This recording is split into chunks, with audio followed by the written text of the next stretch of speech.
ധന്വന്തരം തൈലം ഇത് നിങ്ങളെല്ലാവരും കേട്ടിട്ടില്ലേ? ധന്വന്തരം തൈലം ഇല്ലാണ്ട് ഒരു ആയുർവേദ ഡോക്ടർക്ക് ചികിത്സിക്കാൻ സാധിക്കില്ല എന്ന് പറയാം. എന്താണെന്ന് വെച്ച് കഴിഞ്ഞാൽ ആയുർവേദ ചികിത്സയ്ക്ക് കൂടുതലായിട്ടും വരിക വാദസംബന്ധമായ രോഗികളാണ്, നിങ്ങൾക്കറിയാലോ. അപ്പോൾ ഈ വാദസംബന്ധമായ പ്രശ്നങ്ങൾക്ക് ധന്വന്തരം തൈലം ഒരു അവിഭാജ്യ ഘടകം തന്നെയാണ്. ധന്വന്തരം തൈലം ചേർത്തിട്ടാണ് മിക്ക വാദരോഗികൾക്കും അഭ്യംഗത്തിനും നസ്യത്തിനും വസ്തിക്കും എല്ലാം ഉപയോഗിക്കുന്നു. അപ്പോൾ അതിനെപ്പറ്റിയുള്ള ഉപയോഗങ്ങളും എങ്ങനെ തയ്യാറാക്കാനും പല രീതിയിൽ വികല്പിച്ച് ഉപയോഗിക്കുന്നത് എങ്ങനെയാണെന്നും ഒക്കെ വിശദമായിട്ട് ഇന്നത്തെ വീഡിയോയിൽ പറയാം. വീഡിയോ സ്കിപ്പ് ചെയ്യാതെ അവസാനം വരെ കാണുക, ലൈക്ക് ചെയ്യാൻ മറക്കരുത്, എല്ലാവർക്കും ഷെയർ ചെയ്ത് കൊടുക്കണം. ചാനൽ സബ്സ്ക്രൈബ് ചെയ്യാത്തവർ ആരെങ്കിലും ഉണ്ടെങ്കിൽ ചാനൽ സബ്സ്ക്രൈബ് ചെയ്യുക, ഒപ്പം അടുത്തുള്ള ബെല്ലൈക്കൺ പ്രസ് ചെയ്തിട്ട് തൊട്ടടുത്തുള്ള ഓൾ നോട്ടിഫിക്കേഷനും കൂടെ എനേബിൾ ചെയ്യണം. എന്നാൽ മാത്രമേ നമ്മുടെ വീഡിയോകൾ പോസ്റ്റ് ചെയ്യുമ്പോൾ എല്ലാ നോട്ടിഫിക്കേഷനും നിങ്ങൾക്ക് ലഭിക്കുകയുള്ളൂ. അപ്പോൾ നമുക്ക് വീഡിയോ ആരംഭിക്കാം. അതായത് ധന്വന്തരം തൈലം, ഇതിൽ പ്രധാന ഇൻഗ്രീഡിയൻസ് നമുക്ക് ദശമൂലം ചേരുന്നുണ്ട്. അതായത് കുമിഴ് കൂവളം പാതിരി പലകപ്പയ്യാനി ഊരില മൂവില ചെറുള ചെറുവഴുതിന ഞെരിഞ്ഞിൽ മുഞ്ഞ ഇത്തരം മരുന്നുകളാണ് ചേരുന്നത്. ഓക്കെ, അപ്പോൾ ഇത്തരം മരുന്നുകൾ അതിൻ്റെ കൂടെ കുറുന്തോട്ടി വരുന്നുണ്ട്. പിന്നെ ലന്തക്കുരു, പഴമുതിര, യവം ഇത്തരം സംഗതികൾ ചേർത്താണ് കഷായം വയ്ക്കുന്നത്. പിന്നെ അതുപോലെ കൽക്കം വരയ്ക്കാനായിട്ട് ജീവകം, ഇടവകം, മേധ, മഹാമേധ, കാഗോളി, ക്ഷീരകാഗോളി, പിന്നെ അമുക്കുരം അത്തരം മരുന്നുകൾ ചേരുന്നുണ്ട്. ഇതിൽ ഞെരിഞ്ഞിലും തഴുതായ്മയൊക്കെ ഉണ്ട്. അതൊക്കെ ചേർത്തിട്ടാണ് കൽക്കത്തിനുള്ള മരുന്നുകൾ തയ്യാറാക്കുന്നത്. ഇതിൽ എണ്ണയുടെ 6 ഇരട്ടി പാലും കൂടെ ചേർത്താണ് ഇത് കാച്ചുന്നത്. എണ്ണ ഒരു ഭാഗം ഉണ്ടെങ്കിൽ അതിൻ്റെ 6 ഇരട്ടി പശുവും പാലും കൂടെ ചേർക്കുന്നുണ്ട്. എന്നിട്ടാണ് ഈ കഷായ മരുന്നുകളിൽ കൽക്കത്തിൻ്റെ മരുന്നുകൾ അരച്ച് ചേർത്ത് എണ്ണയും ചേർത്തിട്ട് ഈ പാലും കൂടെ മിക്സ് ചെയ്ത് കാച്ചിയെടുക്കുകയാണ്. മനസ്സിലായല്ലോ? അതങ്ങനെ ആ കൽക്കം പാകാവുന്നവരെ അത് ഇളക്കി ചെറുതീകരിച്ച് അങ്ങനെയാണ് ഈ തൈലം തയ്യാറാക്കുന്നത്. അപ്പോൾ ഇതിൽ ചിലർ വിശ്വാസം ഈ അടുത്ത കാലത്ത് പറയുന്നു തൈലം ഫംഗൽ ഇൻഫെക്ഷൻ ഉണ്ടാകുന്നു. പരമ വിഡ്ഢിത്തരാണ്. ഇത്രയും ഔഷധങ്ങൾ കഷായം ചേർന്ന് പാല് ചേർത്ത് ഇതുപോലെ ചെറുതീകരിച്ച് 4-5 ദിവസം തുടർച്ചയായിട്ട് കാച്ചി അരിച്ചെടുക്കുന്ന ഈ ഔഷധത്തിന് നിങ്ങളുടെ വാദത്തെ ശമിപ്പിക്കുന്നതിന് ഒട്ടനവധി ഗുണങ്ങളാണ്. അതെല്ലാം വരിയായി നിരനിരയായി ഇന്നത്തെ വീഡിയോയിൽ പറയാം. വീഡിയോ സ്കിപ്പ് ചെയ്യാതെ അവസാനം വരെ കാണാം. ഓക്കെ, അപ്പോൾ ഇത് വാദസംബന്ധമായ പ്രശ്നങ്ങൾക്ക് അസ്ഥിധാതുഗതമായിട്ട് അസ്ഥിഭംഗം, ഒടിവ്, ചതവ്, മുറിവ്, ഇടി, ചതവ്, വീഴ്ചകൾ, ആക്സിഡൻറ്റുകൾ ഇത്തരം കേസുകളൊക്കെ ഇല്ലേ, അങ്ങനെ അസ്ഥി സംബന്ധമായിട്ട് ജോയിൻസിലുണ്ടാകുന്ന വേദനകൾ, കൈകാലുകൾക്കുണ്ടാകുന്ന വേദനകൾ, അതുപോലെ സ്റ്റിഫ്നെസ്സും ആക്സിഡൻറ്റൊക്കെ കഴിഞ്ഞിട്ട് അഭിഘാതജമായിട്ടുള്ള സംഗതികളിൽ ഇത് വളരെ വിശേഷമാണ്. അപ്പോൾ സ്റ്റിഫ്നെസ്, കൈകാലുകളൊക്കെ നിവരായുക, ഇപ്പോൾ പ്ലാസ്റ്ററൊക്കെ ഇട്ടു, അറസ്റ്റ് ചെയ്തു, അതിനുശേഷം മടക്കാനും നിർത്താനൊക്കെ പറ്റുക, ഇത്തരം സംഗതികളിൽ അതിനുശേഷം ഫിസിയോതെറാപ്പി നിർദ്ദേശിക്കും. സർജറിക്ക് ശേഷം സർജിക്കൽ കറക്ഷന് പ്ലേറ്റ് ഇടുക, റോഡ്സ് ഒക്കെ ഇടുക, അത്തരം സംഗതികൾ സർജിക്കൽ ആക്സിഡൻറ്റ് കേസുകളൊക്കെ മാനേജ് ചെയ്യുമ്പോൾ ആ സർജറി കഴിഞ്ഞാൽ പ്ലാസ്റ്ററൊക്കെ കഴിഞ്ഞിട്ട് സ്റ്റിഫ്നെസ്സും കാര്യങ്ങളൊക്കെ ഉണ്ടാവും. കൈകാലുകൾ പഴയ പോലെ പ്രവർത്തന ക്ഷമത കൈവരുന്നത് വരെ ഫിസിയോതെറാപ്പി നിർദ്ദേശിക്കും. എന്നാലും പൂർണ്ണമായിട്ട് ശരിയാകാത്ത അവസ്ഥകളുണ്ട്. അത്തരം കണ്ടീഷനുകളിൽ നമ്മൾ രോഗികൾ വരുമ്പോൾ അവർക്ക് ഉള്ളിലേക്കുള്ള നീർക്കെട്ട് പോകുന്നതിനും ബ്ലഡ് സർക്കുലേഷൻ കൂടുന്നതിനും ഞരമ്പുകൾക്ക് ശക്തി ഉണ്ടാകുന്നതിനും ആ ചതവ്, ഉള്ളിൽ പറ്റിയിട്ടുള്ള ചതവൊക്കെ ഇല്ലാതാക്കുന്നതിനും സഹായകമാകുന്ന തൈലങ്ങളും കഷായങ്ങളും നിശ്ചയിച്ച് ചികിത്സിക്കാറുണ്ട്. അപ്പോൾ അതിലൊരു പ്രധാന ഒരു ഘടകമാണ് ധന്വന്തരം തൈലം. ഇതിൽ ചതകുപ്പിയും അമുക്കുരും കുറുന്തോട്ടിയും ദശമൂലം ഒക്കെ ചേരുന്നുണ്ടല്ലോ. അതുപോലെ പാലും എണ്ണയും ഒക്കെ ചേരുന്നുണ്ട്. അപ്പോൾ അത് ശരീരത്തിന് സ്നിഗ്ധത ഉണ്ടാക്കുന്നതിനും വാദത്തെ ശമിപ്പിക്കുന്നതിനും ഞരമ്പുകൾക്ക് ശക്തി നൽകുന്നതിനും അതുപോലെ ഈ അസ്ഥിധാതുഗതമായിട്ടുണ്ടാകുന്ന വാദസംബന്ധമായ രോഗങ്ങൾക്കും വളരെ വിശേഷമാണ്. മനസ്സിലായില്ലേ? അപ്പോൾ അഭിഘാതജമായിട്ട് അതിനാണ് ഏറ്റവും ആദ്യം പറയേണ്ടത്. പരമപ്രധാനമായിട്ട് പറയേണ്ട സംഗതി അതാണ്.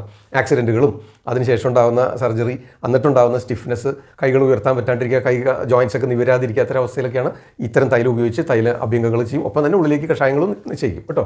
അപ്പോൾ അഭിഘാതജമായിട്ടുള്ള കണ്ടീഷൻസിന് ധന്വന്തരം തൈലം വളരെ വിശേഷമാണ്. അത് ഒന്നാമത്തെ കാര്യം. ഇനി രണ്ടാമതായിട്ട് ഗർഭിണികൾക്ക്, അതായത് ഈ പ്രസവം എന്ന് പറയുന്ന ഒരു ഘട്ടം വല്ലാത്തൊരു ആയാസകരമായൊരു പീരീഡിലൂടെയാണ് കടന്നു പോകുന്നത്. അപ്പോൾ പ്രസവത്തിന് മുൻപും പ്രസവശേഷവും ധന്വന്തരം തൈലം തേച്ച് കുളിക്കാവുന്നതാണ്. അപ്പോൾ അത് വെയിലില്ലാത്ത സമയത്ത്, ഒന്നുകിൽ രാവിലെ നേരത്തെ അല്ലെങ്കിൽ വൈകിട്ട് വെയിലാറി ഇരുട്ട് വീഴുന്നതിന് മുമ്പത്തെ ഒരു സമയത്ത് നല്ലോണം ചെറുതായിട്ടൊന്ന് ചൂടാക്കിയിട്ട് കഴുത്തിന് കീഴ് ദേഹത്തൊട്ടാകെ പുരട്ടി തലോടി ഇരുന്ന് ഒരു അരമണിക്കൂർ മിനിമം, മാക്സിമം 1 മണിക്കൂർ, അതിൽ കൂടുതലിരിക്കരുത്. അരമണിക്കൂർ 40 മിനിറ്റൊക്കെ മതി തലോടി ഇരുന്നിട്ട് ഒരു ഇളം ചൂട് വെള്ളത്തിൽ വീഴ്ത്തി കുളിക്കാം, പ്രത്യേകിച്ച് ഗർഭിണികൾക്ക്. അപ്പോൾ അത് ഈ പ്രസവശേഷം ഈ വയറിലുണ്ടാകുന്ന സ്ട്രെച്ച് മാർക്ക്, ആ മസിൽസൊക്കെ ഡൈലേറ്റ് ആയിട്ട് പിന്നെ ഇത് ഷ്രിങ്ക് ചെയ്യുമ്പോൾ ഉണ്ടാകുന്ന സ്ട്രെച്ച് മാർക്സ് ഇല്ലാതാക്കുന്നതിന് സഹായിക്കും.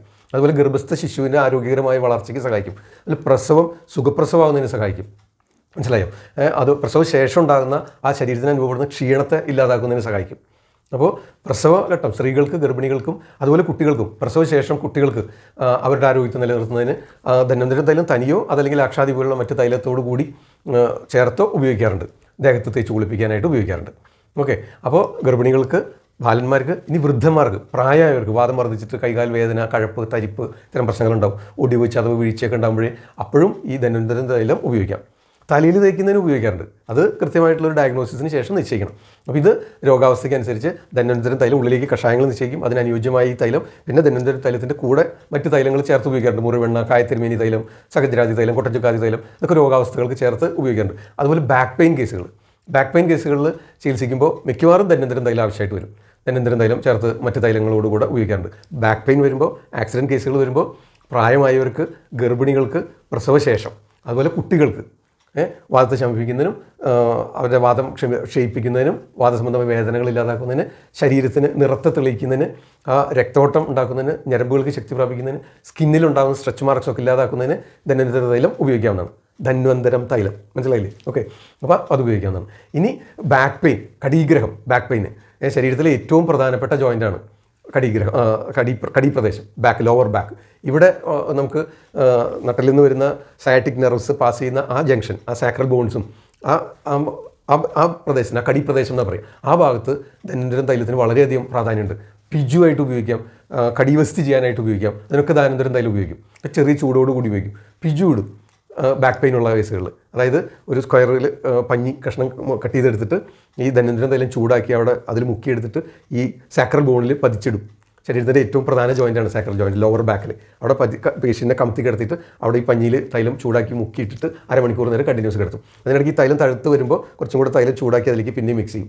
അങ്ങനെ അതല്ലെങ്കിൽ ഇത് ഒന്നുകൂടി ചൂടുള്ള തൈലത്തിൽ വീണ്ടും മുക്കിയെടുത്തിട്ട് വീണ്ടും പഞ്ഞി അവിടെ വയ്ക്കും. അങ്ങനെ ഒരു അരമണിക്കൂറോ 40 മിനിറ്റോ കണ്ടിന്യൂസ് കിടക്കും. അതിനാണ് പിജു എന്ന് പറയുക. അതുപോലെ അവിടെ ഗോതമ്പ് മാവ് കൊണ്ട് തളം പോലെ കിട്ടിയിട്ട് സാക്രൽ ജോയിൻറ്റിൽ അതിൽ ധന്വന്തരം തൈലം മറ്റ് ഔഷധങ്ങളോട് കൂടെ ചേർത്തിട്ട് മറ്റു തൈലങ്ങളും അനുയോജ്യ തൈലങ്ങളും കൂടെ മിക്സ് ചെയ്ത് ചൂടാക്കിയിട്ട് അവിടെ തളം കെട്ടി നിർത്തും തൈലം. ആ തൈലത്തെ കൂടുതൽ ആ സാക്രൽ ബോണിലേക്ക് ആഗിരണം ചെയ്യുന്നതിന് സഹായിക്കും. അതുപോലെ ഹൃദ്വസ്തി, നെഞ്ചിൽ ബുദ്ധിമുട്ടുകളുണ്ടാകുമ്പോൾ ഹൃദ്വസ്തി ചെയ്യും, അതിനത് ഉപയോഗിക്കാറുണ്ട്. അതുപോലെ കഴുത്തിൽ പിജു ഇടാനായിട്ട് ഉപയോഗിക്കും. നെക്കിൽ സ്പോണ്ടലൈറ്റിസ് ഒക്കെ ഉണ്ടാകുന്ന കേസിൽ നെക്കിൽ ഇതുപോലെ കോട്ടൺ പീസിൽ തൈലം മുക്കി ഇടും. അവിടെയും ധന്വന്തര തൈലം മാത്രമായിരിക്കില്ല കേട്ടോ, അതിന് അനുയോജ്യമായിട്ടുള്ള മറ്റ് തൈലങ്ങളും കൂടെ മിക്സ് ചെയ്തിട്ടാണ് ചെയ്യുക. അപ്പോൾ പിജു ഇടുന്നതിന് പൃഷ്ഠവസ്തി, കടിവസ്തി ചെയ്യുന്നതിന് ഉപയോഗിക്കും. ഇനി വസ്തി ചെയ്യുന്നതിന് ധന്വന്തരം മെഴുഭാഗ തൈലം ഉപയോഗിക്കും. കടിഗ്രഹം, അതുപോലെ ബാക്ക് പെയിൻ പോലുള്ള കേസുകൾ, സയാറ്റിക്ക പോലുള്ള കേസുകൾ ഗൃദ്രസി എന്ന് വിളിക്കും. അത് ബാക്ക് പെയിൻ ഉണ്ടാവുക, എന്നിട്ട് അത് വലത് കാലിലേക്കോ ഇടത് കാലിലേക്കുള്ള സയാറ്റിക് നെർവിലേക്ക് നേർക്കിട്ട് ബാധിക്കുമ്പോൾ, അതുപോലെ ലംബാർ ബോൺസൊക്കെ സ്ലിപ്പിങ്ങോ ബൾജൊക്കെ ഉണ്ടാകുമ്പോൾ കാലുകളിലേക്ക് നീരും തരിപ്പും വേദന ഉണ്ടാവും. അപ്പോൾ ഈ ധന്വന്തരം തൈലം മാത്രമല്ല, ഉള്ളിലേക്ക് ഔഷധങ്ങൾ സേവിക്കും, കഷായങ്ങളുണ്ടാവും. ഈ ധന്വന്തര തൈലത്തിൻ്റെ കൂടെ മറ്റ് തൈലങ്ങൾ മിക്സ് ചെയ്തിട്ട് അതും നമ്മൾ അത്തരം ഗൃദ്രസി പോലുള്ള സയാറ്റിക്ക പോലുള്ള കേസുകൾ, ലംബാർ പ്രശ്നങ്ങൾ, ലംബാർ ബോണിലുണ്ടാകുന്ന ലംബാഗോ പോലുള്ള കേസുകൾ, സ്പോണ്ടലൈറ്റിസ്, അതുപോലെ ആക്സിഡൻറ്റ് ഹിസ്റ്ററി കൊണ്ടുണ്ടാകുന്ന മറ്റ് പ്രശ്നങ്ങൾ, ഗർഭിണികൾക്ക്, പ്രസവശേഷം ഉണ്ടാകുന്ന ബുദ്ധിമുട്ടുകൾക്ക് ഒക്കെ ധന്വന്തരം തൈലം ഉപയോഗിക്കാം. ഒരുപാട് കണ്ടീഷനിൽ ധന്വന്തരം തൈലം ഇല്ലാതെ ചികിത്സിക്കാൻ സാധിക്കില്ല എന്ന് വേണമെങ്കിൽ പറയാം. ഓക്കെ, ഇതിൽ ഒട്ടനവധി ഔഷധങ്ങൾ ചേരുന്നുണ്ട്. പ്രധാനമായിട്ടും കുറുന്തൂട്ടിയും ദശമൂലവും ലന്തക്കുരു, പഴമുതിര, യവം ഇതൊക്കെയാണ് ചേർത്ത് കഷായം വയ്ക്കുന്നത്. പിന്നെ കൽക്കത്തിനുള്ള മരുന്നുകളുണ്ട്, ഞാൻ നേരത്തെ പറഞ്ഞിരുന്നല്ലോ. പിന്നെ മറ്റൊരു ഔഷധം മൂത്രാശ്മരി, കിഡ്നി സ്റ്റോൺ ഉണ്ടാകുമ്പോൾ, മൂത്രാഘാത രോഗങ്ങൾ, കിഡ്നിയുമായി ബന്ധപ്പെട്ട് മൂത്രവാഹ സ്രോതസ്, മൂത്രനാളിയുമായി ബന്ധപ്പെട്ടുണ്ടാകുന്ന രോഗാവസ്ഥയിൽ ധന്വന്തരം തൈലം, ആ കല്ല് വീണ് പോകുന്നതിന് നമ്മൾ ഔഷധങ്ങളുള്ളിലേക്ക് കൊടുക്കും. അതിൻ്റെ ഒപ്പം തന്നെ ഈ കല്ല് വീണ് മൂത്രത്തിലൂടെ പുറത്തു പോകുന്നതിനായിട്ട് ധന്വന്തരം തൈലം ചൂടാക്കി കടിപ്രദേശത്ത് പുരട്ടി, അടിവയറ്റിലും കടിപ്രദേശം പുരട്ടിയിട്ട്, അതൊക്കെ കടിപ്രദേശം വെച്ചാൽ ബാക്ക്, ലോവർ ബാക്കും അടിവയറും കുളിർക്ക് ചൂടാക്കി തൈലം പുരട്ടി ഒഴിയാൻ പറയും ഈ മൂത്രാഘാത രോഗങ്ങളിൽ.